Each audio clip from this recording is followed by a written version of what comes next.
Comenzamos en 15 segundos.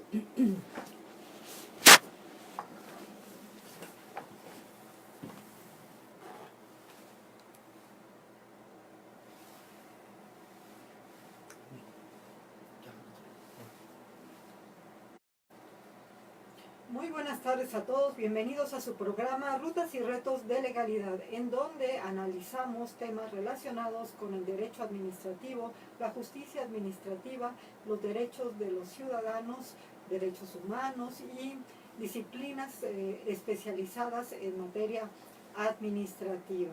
Hoy les damos la más cordial bienvenida a la cuarta temporada de este programa Rutas y Retos de Legalidad, y deseándoles que tengan un exitoso inicio de semestre. Nos acompaña un invitado muy especial, alguien muy preparado en los temas que siempre abordamos en estos programas, el maestro Omar Herrera Salazar, docente de esta casa de estudios. Buenas tardes, maestro. Buenas tardes, doctora. Muchas gracias por la invitación, nuevamente estar en este espacio. Bien, pues el maestro tiene un muy amplio currículum, pero me gustaría que pues, nos dedicáramos más al tema que elegimos para el día de hoy, que es platicar sobre una ejecutoria del 31 de julio de 2018 del juez octavo de distrito en materia administrativa de amparo sobre la omisión de nombramiento y ratificación de los magistrados del Tribunal Federal de Justicia Administrativa en el Sistema Nacional Anticorrupción. Vamos maestro, a dar una pequeña introducción. ¿Cómo se previó constitucionalmente la designación de magistrados para que hayamos llegado a la interposición de un juicio y desde luego pues desmenuzar poco a poco esta ejecutoria? ¿Qué le parece? Sí, claro, yo creo que es idóneo que empecemos por las bases constitucionales, porque al final del día esta ejecutoria que hoy nos va a ocupar, pues lo que versa es en la violación a lo previsto entre nuestro texto supremo. Cuando se da la reforma del 27 de mayo de 2015, sí, que introduce a nuestra Constitución el Sistema Nacional Anticorrupción, se establece ya desde el texto fundamental la obligación de que se nombrara. ¿Por qué? Porque se introduce la existencia del Tribunal Federal de Justicia Administrativa, de un órgano especializado en la materia de responsabilidades de los servidores públicos, lo que sería la tercera sección. Esto a la luz de lo que dice nuestro texto constitucional de la integración de la Sala Superior por 16 magistrados, cuando hasta esa fecha tenía 13, sí, porque 3 más iban a integrar la tercera sección, ¿sí? Y de magistrados que integraran salas especializadas en materia de responsabilidades, ¿sí? Teniendo la obligación por mandato constitucional de ser designados por el presidente de la República y ratificados por el Senado de la República o por la Comisión Permanente de acuerdo a los tiempos. El texto constitucional aquí es claro en de dar la oportunidad de ser el Senado o la Comisión, ¿sí? No está sujeto al hecho de que si estuvieran los tiempos de nombramiento y ratificación cuando ya no haya periodo legislativo, a que se llame a periodo extraordinario, como hemos visto en algunas otras reformas trascendentales donde sí se dice que en caso de ser comisión tendrá que llamar a periodo de sesión extraordinario. Entonces, aquí lo que interesa destacar es que la Constitución dijo que se tenía que crear o transformar el tribunal. Ese también es otro tema, si fue uno nuevo o es el mismo, pero lo que era el Tribunal Federal de Justicia Fiscal Administrativa pasó a ser Tribunal Federal de Justicia Administrativa, entonces dejémoslo que es lo mismo, pero tenía la obligación de integrarse estos nuevos magistrados, 3 en sala superior y los de salas especializadas, para la operatividad de la ley, ¿sí? Del sistema a la luz de las leyes, para lo cual se daba un año. Sin embargo, bueno, pues como pasa aquí, no siempre en México los tiempos nos llegan, y el 27 de mayo de 2016 llegó y no fue, no había nada, no hubo, ¿sí? Sí, esta reforma del Sistema Nacional Anticorrupción que pues fue desde la campaña del sexenio anterior una propuesta, y cómo es posible que estamos concluyendo el sexenio y todavía prácticamente pues quedan todavía muchos elementos que desarrollar para poderle dar vigencia, ¿no? Dice, bueno, pues si bien se trata del mismo tribunal, aunque las modificaciones constitucionales fueron muy importantes, pero en esencia lo que se buscaba era que el Tribunal Federal de Justicia Administrativa, antes de Federal de Justicia Fiscal y Administrativa, dada la credibilidad que se le tiene, la confianza que se le tiene, el perfil de los magistrados, pues fuese quien tuviera a su cargo el determinar las sanciones cuando estas fueran graves. Entonces, pues yo creo que desde el punto de vista formal el cambio de la Constitución fue importante, desde el punto de vista orgánico también, aunque en el fondo también coincido, el tribunal pues sigue siendo el mismo. ¿Cómo sería el procedimiento para designar a estos nuevos magistrados? Bueno, de ahí, de la Constitución, tendríamos que bajar a lo que dijeron las leyes para este proceso que se supone que tendría que haber, porque la problemática fue que cuando se crea, bueno, cuando se publican hasta julio de 2016 las leyes, el paquete de leyes que integraron este sistema, entre ellos la Ley Orgánica del Tribunal Federal de Justicia Administrativa, se establecieron tiempos para la designación, para este proceso, tiempos que tampoco se cumplieron, pero tiempos que también entre el texto de la ley resultan contradictorios y podríamos decir ¿Cuáles? más Como para ejemplificar. para ejemplificar, cuando sale la ley orgánica, bueno, todo el paquete sale en un mismo decreto. Sí, sí, sí. Y entonces, ajá, que se reformaban y sus transitorios nos dice, el que nos interesa es el quinto, ¿sí?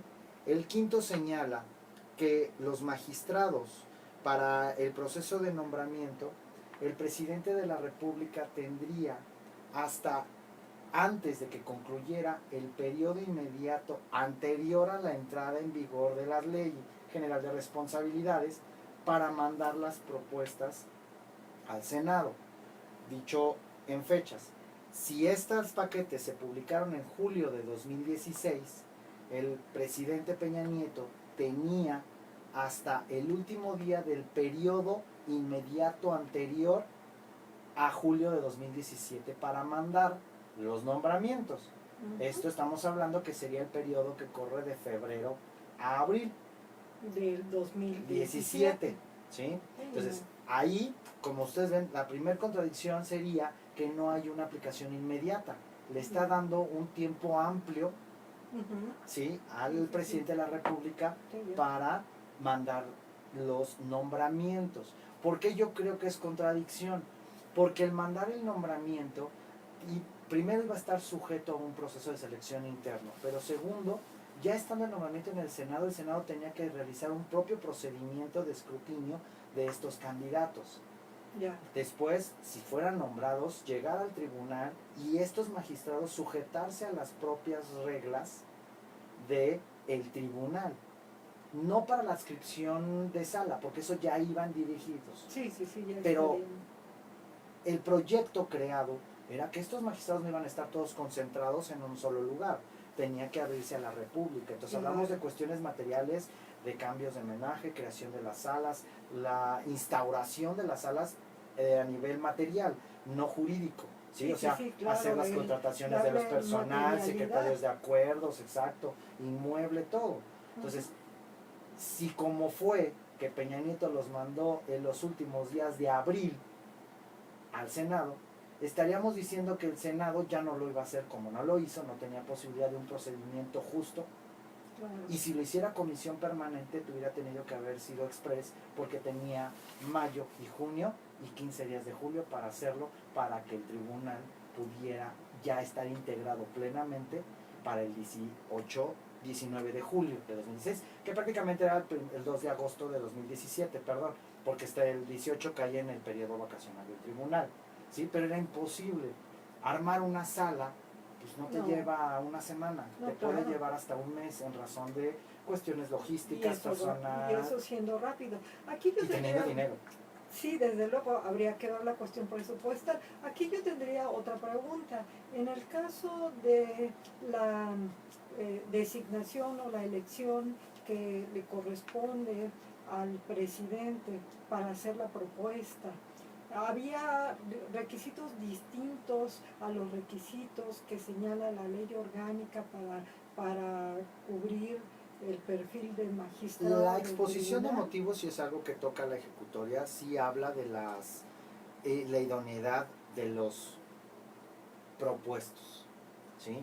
Legalmente, nuestra ley orgánica en el artículo, y lo dice la ejecutoria, la ley orgánica en el artículo 45, establece,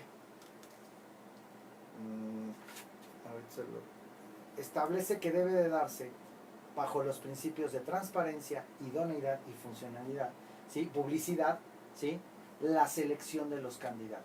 Idoneidad, Transparencia transparencia. y publicidad. Yo creo que los 3 puntos son importantes, ¿no? Porque la idoneidad Exacto. nos va a hablar de la capacidad y, como lo vamos a ver después, pues la transparencia también Exactamente. es muy importante, porque pues es como someter al escrutinio público que se está Exactamente. cumpliendo con los procedimientos y que además se ratifica la idoneidad, ¿no? Sí, de hecho es el 48, perdón, ya corrijo. Es que en el 45 están los requisitos para ser magistrado, Sí, pero son requisitos que que prueban no- una idoneidad en una capacidad física legal por estar en ley para ser magistrados. La edad, el pleno goce de uso de derechos, licenciado en Derecho, mínimo 8 años de experiencia. Sí. ¿Sí? Pero para este sistema la exposición de motivos desde la Constitución dijo que tenían que ser personas expertas en la materia, que tuvieran vasta probidad y credibilidad por experiencia en la materia. Y no es nada nuevo. Cuando se transforma el IFETEL, COFETEL a IFETEL, la de competencia económica, el INE, todos los organismos que se han transformado así, los requisitos ya van en cuanto a la idoneidad de las personas para estar ahí. Aquí no se hizo atrás y pasó esto. Sin embargo, y para redondear y dar la respuesta a su pregunta, el proceso de selección que se tuvo para estos primeros 18 candidatos propuestos no fue público, no fue transparente, y yo creo en lo personal que tampoco cumple con el requisito de idoneidad. ¿Ninguno? Bueno, ya es algo muy particular, ¿no? Es ese habría particular. Habría que ir como uno por uno, y el programa no nos daría tiempo para eso. Pero entre generalidades generales fue así como una selección, pudiéramos calificarla sustentada en simplemente en subjetividades o probablemente en amiguismos, ¿le parecería? La ejecutoria de amparo lo dice tal cual, recurre a un artículo periodístico donde dice que hoy día la gente tiene la percepción, y es real por lo que ha salido, de que el amiguismo, el nombramiento del amigo magistrado, el fiscal carnal, el amigo funcionario, es lo que está sucediendo. Y esta selección se ve en razón de cuotas partidistas, de cuotas de lo poder. Que estábamos tratando de evitar, ¿no? Exacto, lo que estamos tratando de evitar, el hecho de que no haya corrupción en razón de personas no idóneas para los cargos. Pues en la primera camada quería salir con puras personas que tienen méritos propios, sí, claro, pero no cumplen la idoneidad requerida. Sí, que pudiéramos pensar que en el ámbito jurídico especializado hay muchos otros candidatos que lo harían de mejor manera, ¿no? Es como aquí en el caso de los candidatos, varios candidatos que están para sala superior o para las salas especializadas. Hay algunos que son secretarios de estudio y cuenta del tribunal, que son de carrera. Claro. Pero hay otros que vienen del Servicio de Administración Tributaria, de aduanas. No tienen nada que ver con la responsabilidad anticorrupción. Probablemente entran, si cumplen los requisitos del 45 y pudieran ser designados, pero pensándolos para otro tipo de sala, a lo mejor las de comercio exterior. Exactamente, ¿no? Y aquí la problemática es que estos magistrados pues están, digamos, están marcados. ¿Por qué? Porque su nombramiento es específico para el sistema nacional y por ende no pueden ninguno de ellos, ni los de sala superior, ni los de especializados, ser removidos de la sala donde se les adscribe. Esto es, los 3 de sala superior jamás podrán ser presidente del tribunal, por ejemplo. Ajá, Porque sí, el que sí, es presidente del tribunal va a ser presidente de junta y de pleno jurisdiccional. Y la Sí. ley dice que los de tercera sección no pueden brincar al 8. Sí, sí, sí. Y los de sala especializada no puede ser que hoy digan, hoy estás en la primera sala de responsabilidades y mañana estás en la segunda de comercio exterior. No, te podrán cambiar entre las de responsabilidades, Solamente. pero no pueden. Por eso Entonces, es muy importante la idoneidad lo que de la nos materia. decía, la idoneidad de la materia. Bueno, nos quedamos en la parte del procedimiento de designación por parte del Ejecutivo. ¿Qué pasó en el Senado? Cuando No llegan pasa en el Senado, pues aquí lo reciben en las últimas fechas de abril del 2017. Sí, y hablábamos de que pues ya prácticamente eran 2 meses y días, ¿no? Y 2 meses y días. Estando en comisión permanente, a la par de esto hay que recordar, porque pues hay que ver las noticias o ver los movimientos políticos Sí, en sí, común, llega la parte del fiscal anticorrupción, que también está detenido. Y de alguna manera, el tema de la elección del fiscal se va comiendo hasta que hunde el tema de los magistrados. Y en el aparador solamente aparece el tema del fiscal, y de los magistrados jamás se volvió a hablar. Sí existió en julio pronunciamiento de la entonces senadora Dolores Padierna diciendo que los iban a rebotar, Sí, que los sí, iban a recuerdo. rechazar, Sí, sí. precisamente por esto. Decía en su declaración que el presidente Peña Nieto había dado dedazo para escoger a las personas y no estaba justificada por qué se les escogió y por qué eran los idóneos. Sí. Pero siempre se reservó al hecho de que comisión permanente no era la idónea para hacerlo, sino el Senado. Lo que hizo Gran Mutis es decir, ¿por qué no llamaron a periodo extraordinario de sesión? ¿Sí? Que también hubiese estado bien. Que también hubiese sido una posibilidad. Sí. ¿Sí? Cuando llega el siguiente periodo, la historia la conocemos todos, ya era el final del sexenio, sacar las reformas que urgían, los nombramientos que por convenían, y esto se fue hundiendo en el tiempo. Ahora, dentro de este contexto, pues tenemos también un órgano de participación ciudadana. ¿Tuvo alguna intervención en el proceso? Sí, es muy interesante ver.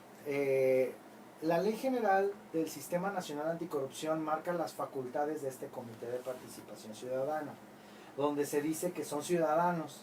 Yo digo que no lo son tanto porque reciben paga. No me importa con qué concepto. Ese dinero es dinero que viene de presupuesto. Entonces, no es netamente una sociedad civil. ¿Sí? Entonces, este comité, encabezado el primer año por Jacqueline Pechard, ¿sí? Podemos ver la relatoría que se hace en las páginas electrónicas del propio comité, del tribunal, de sus reuniones, pero no como tal el comité de participación, sino Pechard como presidenta del comité del sistema nacional, del comité coordinador, y varios de los puntos siempre eran, faltan los magistrados, no han hecho nada. Incluso en su discurso de despedida dijo que pues, le tocó una tarea muy avasallante y que no pudo cumplir, que esperaba que en lo futuro pudieran hacerse, ¿sí? Y es entonces que la segunda presidenta, ¿sí? Que es la actual consejera Marie-Claire Acosta Urquidi, en mayo de 2008, ¿sí? Como representante común de los otros integrantes, que es Luis Manuel Pérez de Hacha, José Octavio López Presa, Irene Levy, que entró en lugar de Pechard, ¿sí? Y Alfonso Hernández Valdés presentan demanda de amparo, teniendo como actos reclamados las acciones u omisiones ejecutadas o desplegadas por el Ejecutivo y el Legislativo en el proceso de designación de los magistrados, que hacen que esto esté parado. Okay. ¿Sí? Vamos a un corte para escuchar mensajes institucionales y estamos de regreso con el maestro Omar Herrera Salazar platicando sobre esta ejecutoria del 31 de julio de 2018 sobre la omisión de nombramiento y ratificación de magistrados del Tribunal Federal de Justicia Administrativa dentro del contexto del Sistema Nacional Anticorrupción. Continuamos en 2 minutos. Sí. Con permiso, doctora. Aquí.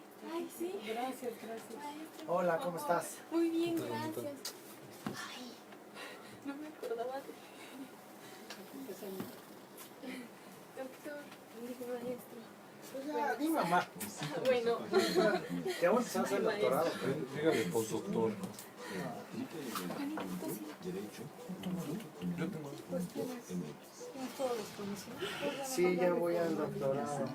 Lo voy a hacer donde Ana y Carlos, en el cuerpo, ahí con Juan Rabindrana.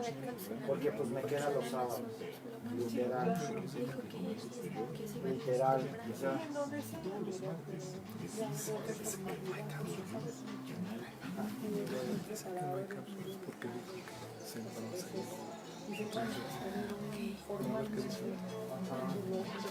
estamos obligados a sí, ya. De hecho, ahorita estamos terminando un libro en coautoría.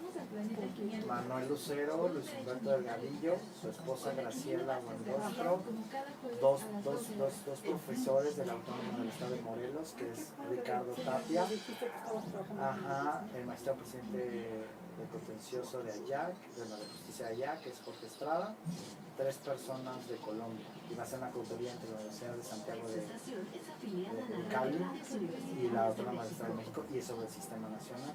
Qué bien, pues te felicito. Gracias, sí. Yo hice un capítulo, me tocó el capítulo sobre si los tipos nuevos cubren todas las necesidades de las obligaciones anteriores.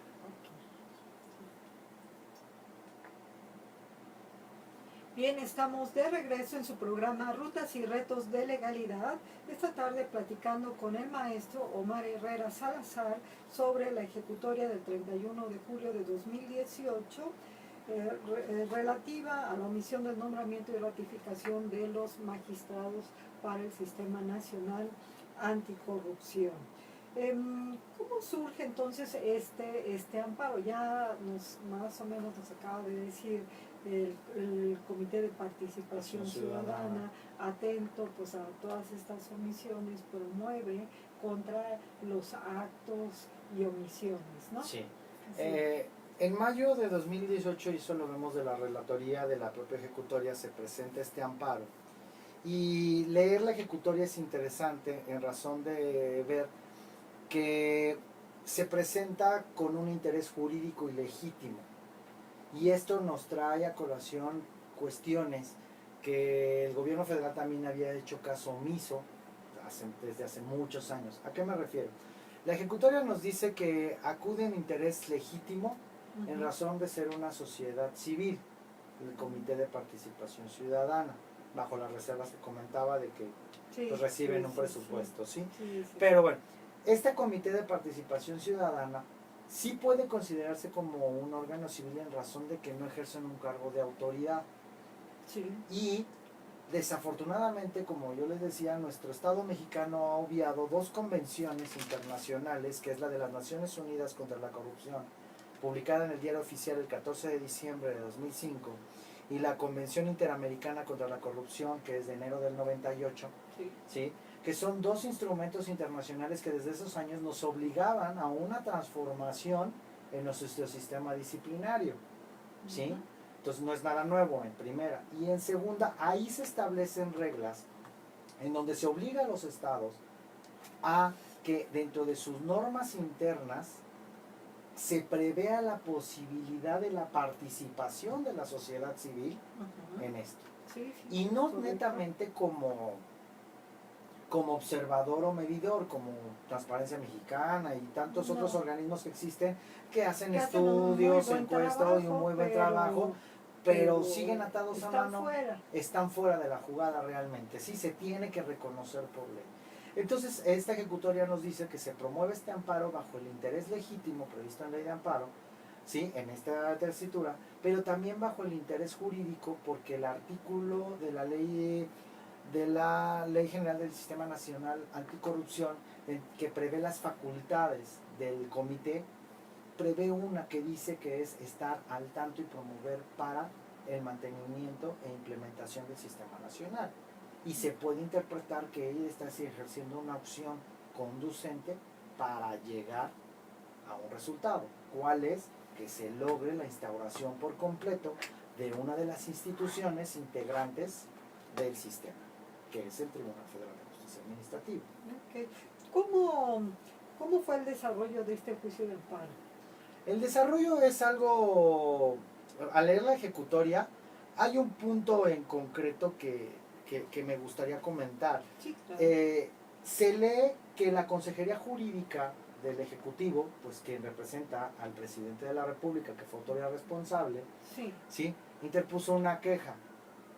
Aquí se dice que es en contra de los oficios de los acuerdos que les requirieron las carpetas, los documentos base del procedimiento que ellos siguieron para la designación de las personas que propusieron como magistrados. Que probablemente pues o no existían o no O los cumplían la formaron o idoneidad. no cumplían, porque esa es otra cosa que habla la ejecutoria, y yo creo que tanto los que están ahí en esa lista se tienen que poner a leer esta ejecutoria, ya les diré por qué, pero esa queja sigue pendiente de resolución. Así lo dice el texto de la ejecutoria del 31 de julio. Sigue pendiente De resolución ante el tribunal colegiado. Y ya se emitió la ejecutoria. Y ya se emitió la ejecutoria. Jurídicamente estoy, salvo que nuestros alumnos y algún otro maestro que me haga el favor de escucharme, el experto en amparo, me pudiera corregir, yo tengo una cierta idea.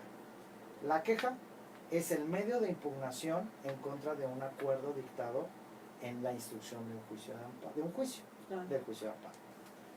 Si bien la ley dice que es potestad del juzgador en el artículo 102, y así lo reconoce la ejecutoria, suspender el procedimiento, la ley dice que es cuando el acuerdo tenga un sentido que afecte el alcance de la ejecutoria o que cause un daño.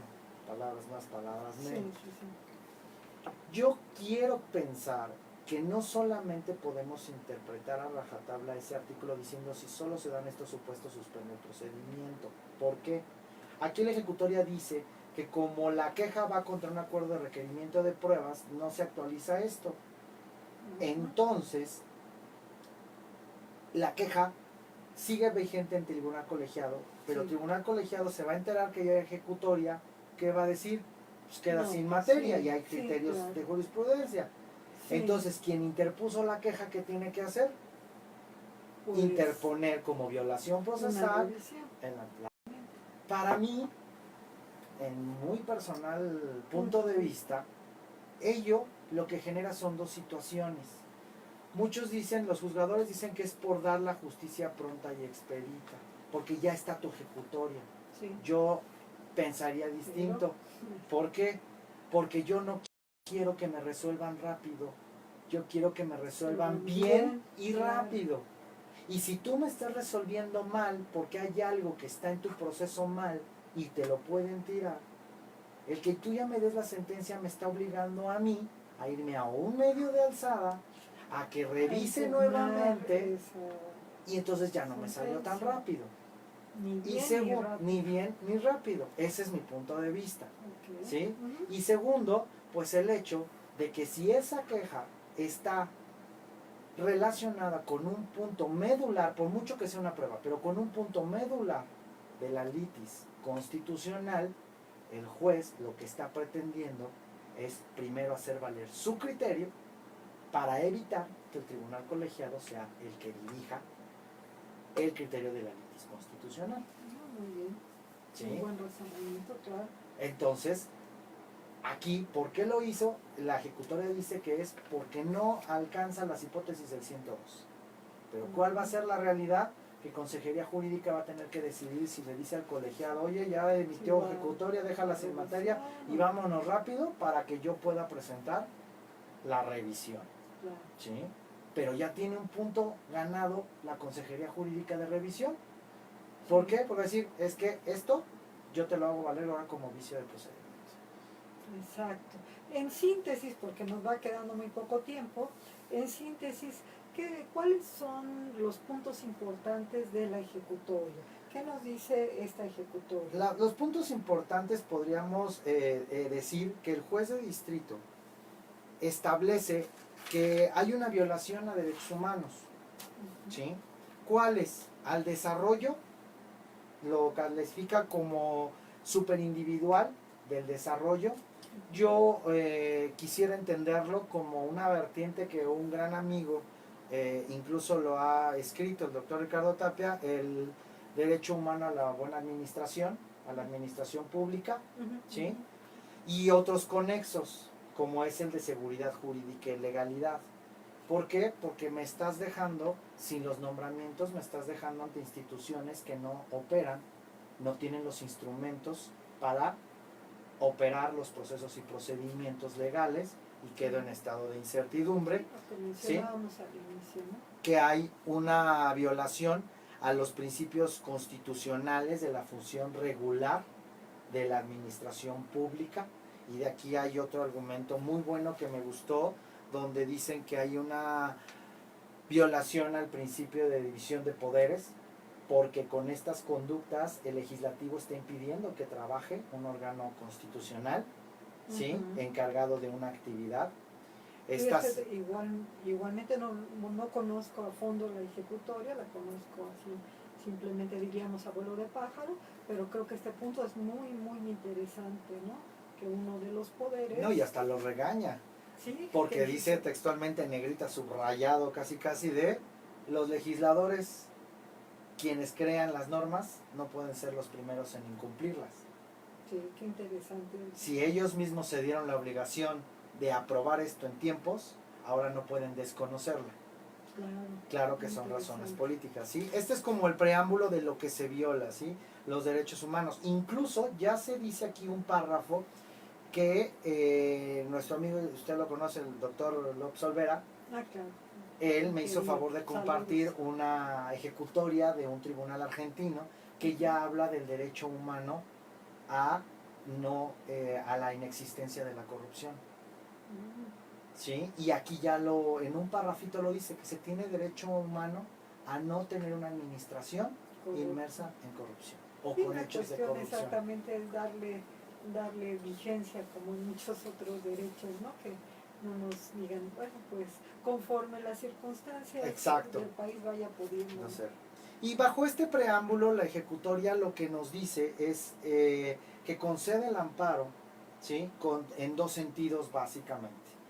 Primero, al presidente de la República se le atañe que es responsable de no haber aplicado los principios de idoneidad, publicidad y transparencia, ¿sí? En el proceso. Ojo, de ejecutoria se excusa diciendo yo no me voy a meter si son o no son idóneas las personas.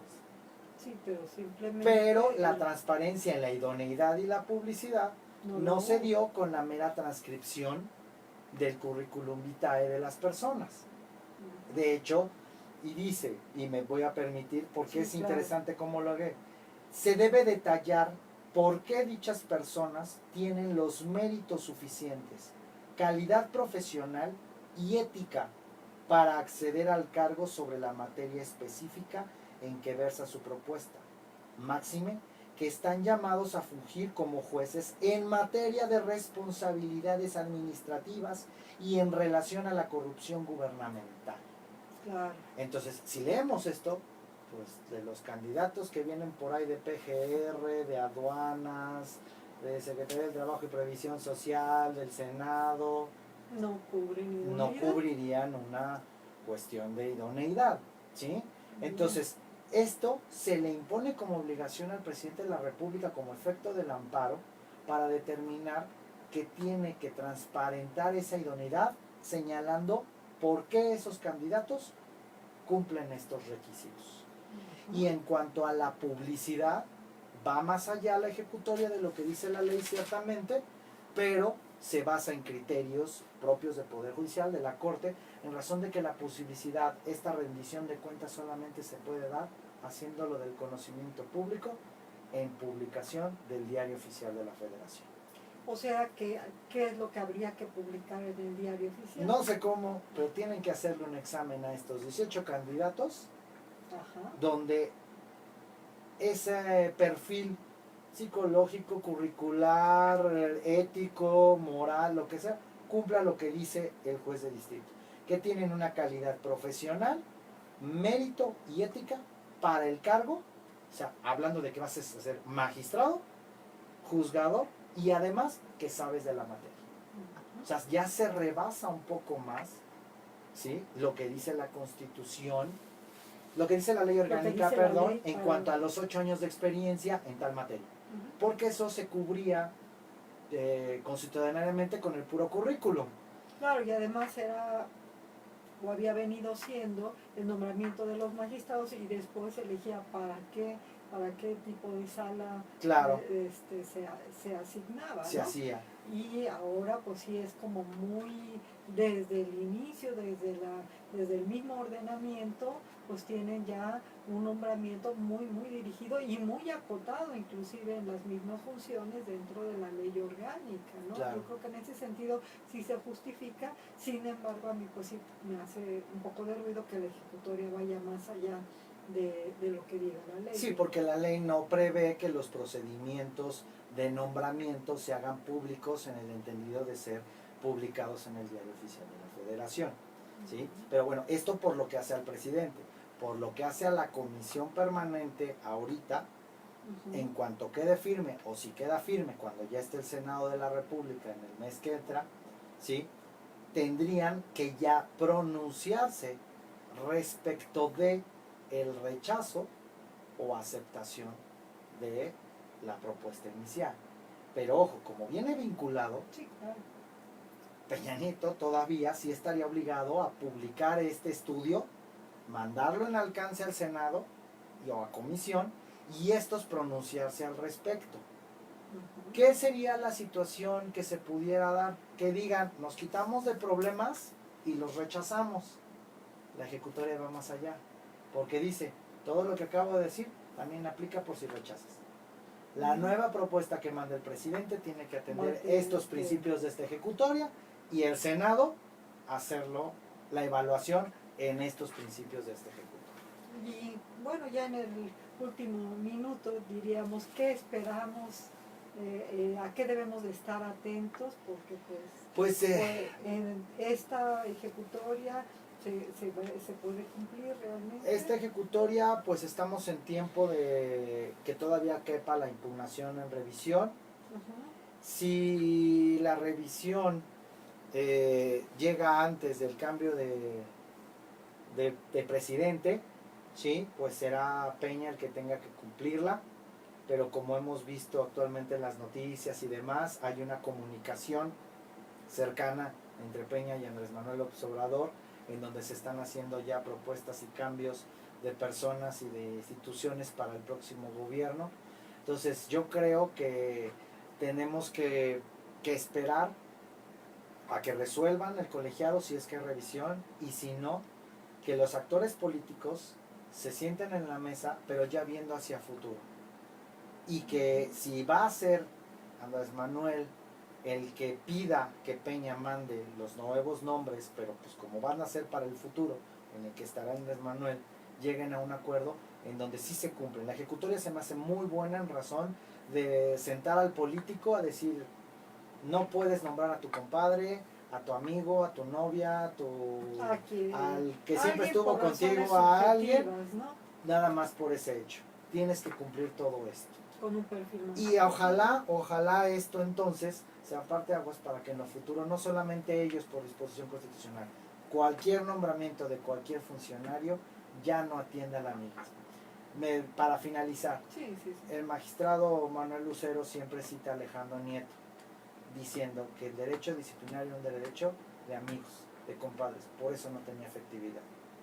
¿Por qué? Porque poníamos como castigador, como ejecutor, al compadre, al amigo.